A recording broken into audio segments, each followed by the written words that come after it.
శ్రీ గురుభ్యో నమ. వాల్మీకి రామాయణంలో యుద్ధకాండ రాక్షసాంగనల విచారము 95వ సర్గ.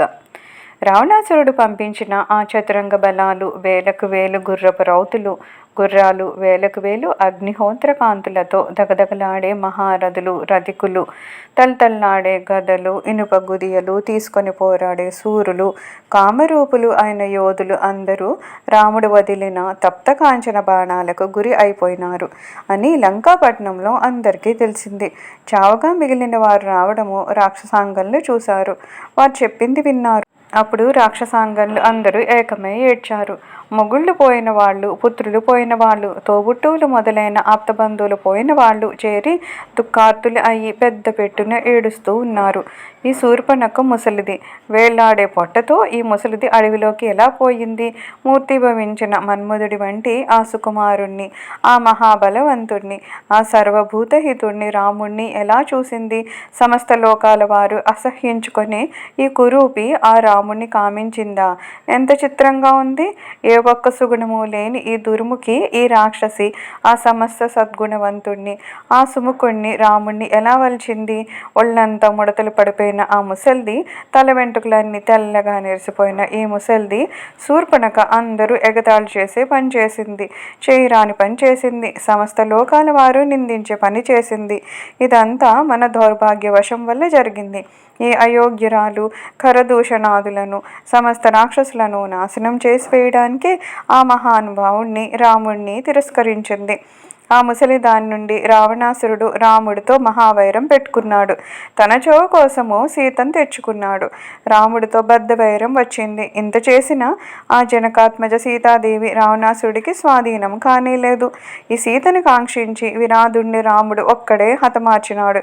రాక్షసులు అందరూ రాముడి చేతుల్లో నాశనం అయిపోతారు అనడానికి ఆ ఒక నిదర్శనం చాలు. జనస్థానంలో భయంకర కర్ములు అయిన రాక్షసులను 14,000 మందిని అగ్నిశిఖల వంటి బాణాలతో రాముడు సంహారం చేసివేశాడు.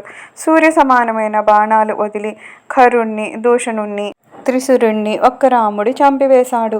ఆ నిదర్శనం చాలు. కోపంతో పెద్ద పెట్టిన కేకలు వేస్తూ యోజనం దూరం వరకు బాహువులు చాచి సమస్త జంతువులను పట్టుకొని వాటి నెత్తురు త్రాగి మాంసము తినే కబంధుణ్ణి రాముడు రూపమాపినాడు. ఆ నిదర్శనం చాలు.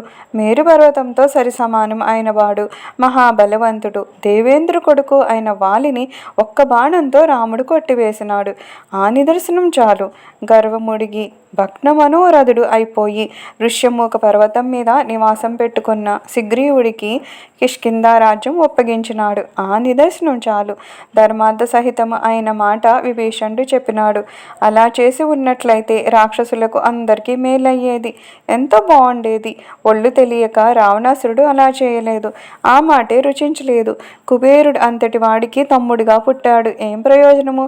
పైగా తమ్ముడు విభీషణుడు చెప్పినాడు వినలేదు. ఆ విభీషణుడు చెప్పినట్లు చేసి ఉన్నట్లయితే ఈ లంకాపట్నం ఇప్పుడు ఇలా వల్లకాడైపోయి ఉండేది కాదు. ఇంతమంది ఆడవాళ్ళు దుఃఖార్తులు అయిపోయేవాళ్ళు కాదు. మహాబలవంతుడైన కుంభకర్ణుణ్ణి ఆ రాముడు చంపివేశాడు. ఎదిరించను అలవి కాని అతికాయుణ్ణి, అందులో తన ప్రియపుత్రుణ్ణి ఇంద్రజిత్తును ఆ లక్ష్మణుడు చంపివేశాడు. ఇంకా ఈ రావణాసురుడికి తెలియకుండా ఉంది.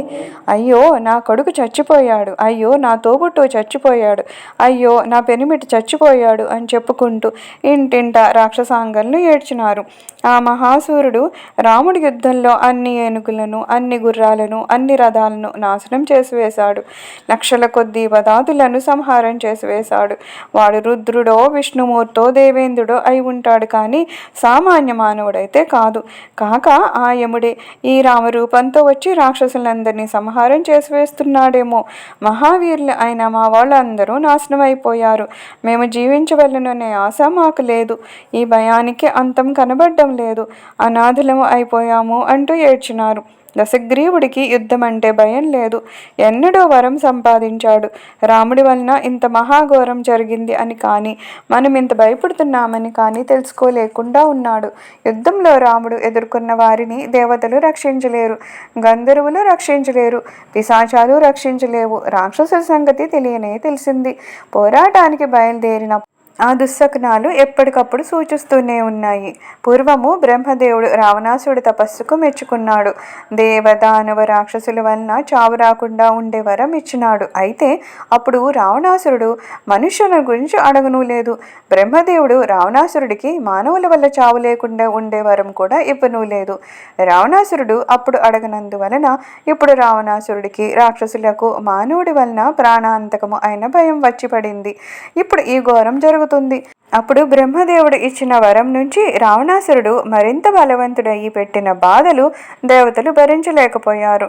అత్యుగ్రము ఆయన తపస్సు చేశారు. అందుకు ఆ మహాత్ముడు బ్రహ్మదేవుడు సంతోషించి అది మొదలు ముల్లోకాలలోనూ దానవులు రాక్షసులు దేవతలను బాధ పెట్టరు అని భయంతో సంచరిస్తారు అని చెప్పినారు. ఆ మాత్రంతో దేవతలు తృప్తి చెందక దేవేంద్రుడి వెంట బయలుదేరి త్రిపురాసురులను సంహారం చేసి శివుడి దగ్గరికి పోయినారు. ఆ వృషభధ్వజుణ్ణి ప్రార్థించారు. అందుకు ఆ మహాదేవుడు ప్రసన్నుడయ్యి దేవతలను చూసి, ఓ దేవతల్లారా, రాక్షసులందరూ నాశనం అయిపోవడానికి ఒక స్త్రీ జన్మించింది. ఆమె నుంచి మీరందరూ స్వస్థముగా ఉంటారు అని చెప్పారు. ఆ దేవతల కోసము సమస్త రాక్షసులను నాశనం చేసివేయడానికని ఈ సీత వచ్చింది. మునుపు ఆకలి నుండి దానవులు అందరూ చచ్చిపోయినారు. ఇప్పుడు ఈ సీత నుండి రావణాసురుడితో కూడా మనమందరం చచ్చిపోతాం. ఆ దుర్వినీతుడు ఆ దుర్మతి రావణాసురుడు చేసిన దుష్కార్యానికి మనమందరం దుఃఖం అనిపించాల్సి వచ్చింది. నాశనం అయిపోవలసి వచ్చింది. ప్రళయకాలంలో యముడి చేతిలో పడేట్టు ఇప్పుడు మనం అందరము రాముడి చేతుల్లో పడ్డాము. మనను కాపాడేవాడు ఎవ్వడు ఇప్పుడు ఈ లోకంలో కనబడ్డం లేదు. మనము కాచిచ్చు మంటలు కమ్ముకున్న కారడిలో ఆడ ఏనుగుల వలె అయిపోయాము. ఈ ఆపత్కాలంలో మనం రక్షించేవాడెవడూ లేడు. ఆ మహాబుద్ధిమంతుడు విభీషణుడు సమయానుకూలంగా ప్రవర్తించాడు. ఎవడి వల్ల భయమో ఆ రాముడికే అతడు శరణాగతుడయ్యాడు అంటూ ఆ రాక్షసాంగలందరూ భయార్తులయ్యి బాహువులు చాచి పరస్పరము కౌగలించుకుని భయంకరంగా ఏడ్చినారు. సర్వం శ్రీరామచరణారవిందార్పణమస్తు. లోకా సమస్త సుఖినో భవంతు. ఓం శాంతి శాంతి శాంతి.